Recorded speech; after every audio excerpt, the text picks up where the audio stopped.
आज हरियाणा में हर व्यक्ति अपने आप को असुरक्षित महसूस कर रहा है और पूरे देश में सबसे ज्यादा असुरक्षित जो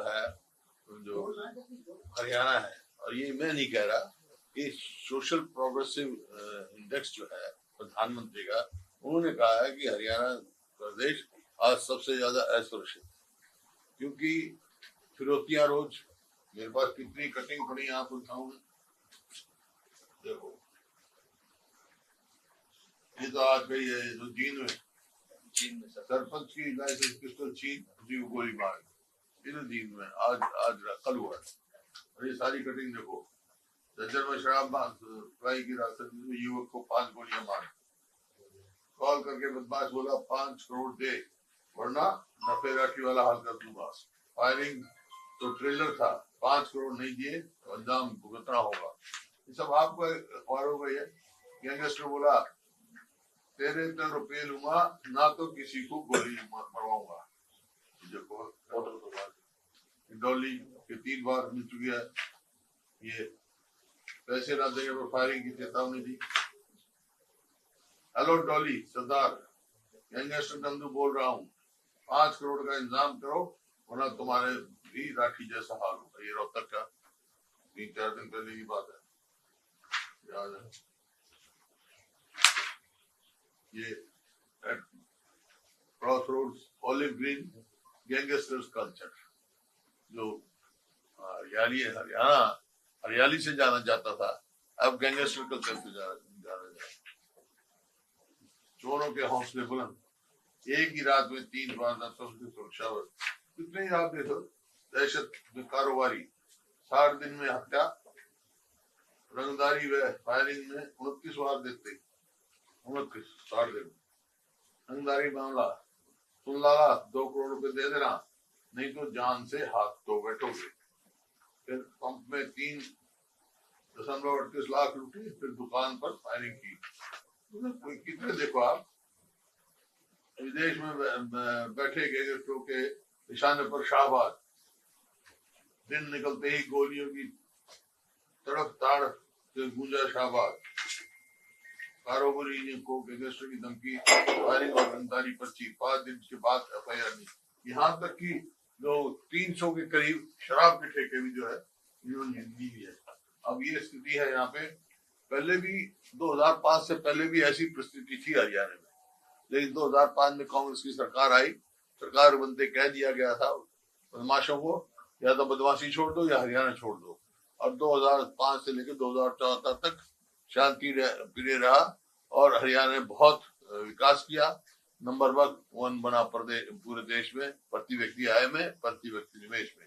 अब क्या स्थिति है, जैसे मैंने कहा, जो प्रधानमंत्री की आर्थिक सलाहकार परिषद है, जिसको सोशल प्रोग्रेसिव इंडेक्स कहते हैं, रिपोर्ट में देश को सबसे असुरक्षित राज्य बताया है।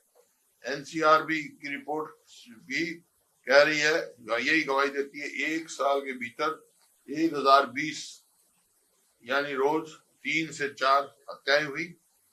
इस दौरान ही हरियाणा के 1786 रेप की वारदात हुई, यानी रोज 5 से 6 रेप, रोज की 40 गाड़ियां चोरी। मतलब कहीं भी देखो आप, पूरा वो है। महिला के विरुद्ध में, महिलाओं के उसमें अपराध की बात की जाए तो 1 साल के भीतर 16,743 केस सामने आए, यानी रोज 46 केस दर्ज हुए। 118.7 क्राइम रेट के साथ हरियाणा पूरे देश में पहले नंबर पर है।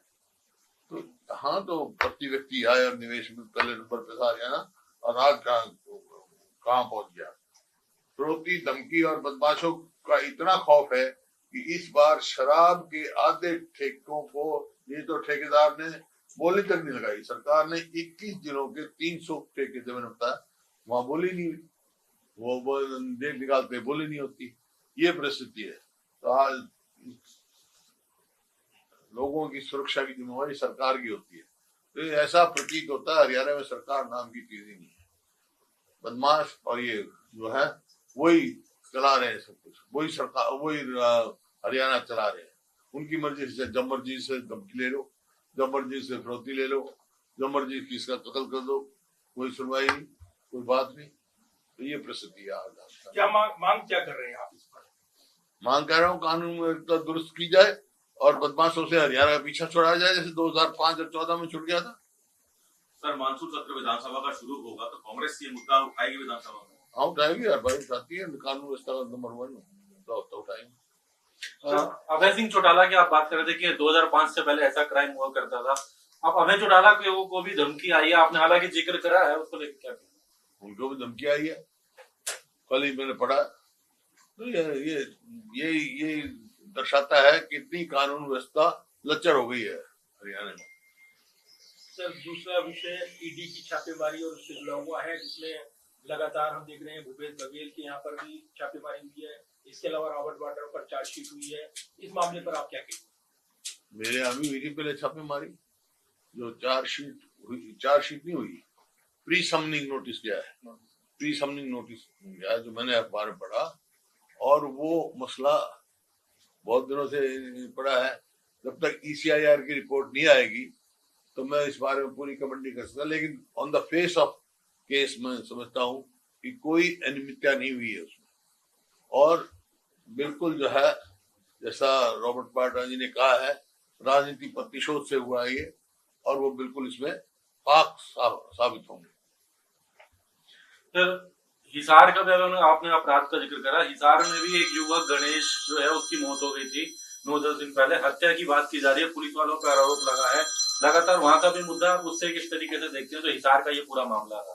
तो एक मुद्दा, वो तो उनका कल शायद राजीनामा भी हो गया, क्योंकि मांग थी शुरू से। हमारे जो वहाँ सांसद थे जयप्रकाश जी, वो भी वहां गए थे और वहाँ यही मांग रखी थी कि तरफ से मैं पुलिस के ऊपर भी FIR दर्ज हो, जैसे हमारे समय में हुई थी, और जो भी है उसकी जांच जो है कराई जाए। सर, वो शायद मान गए, वो FIR दर्ज कर रहे। सर, CET का एग्जाम की तारीखें आई हैं, लेकिन कहा जा रहा है कि उस दिन तीज है, इस तरह के मुद्दे आ रहे हैं, आप किस तरीके से देखते हैं?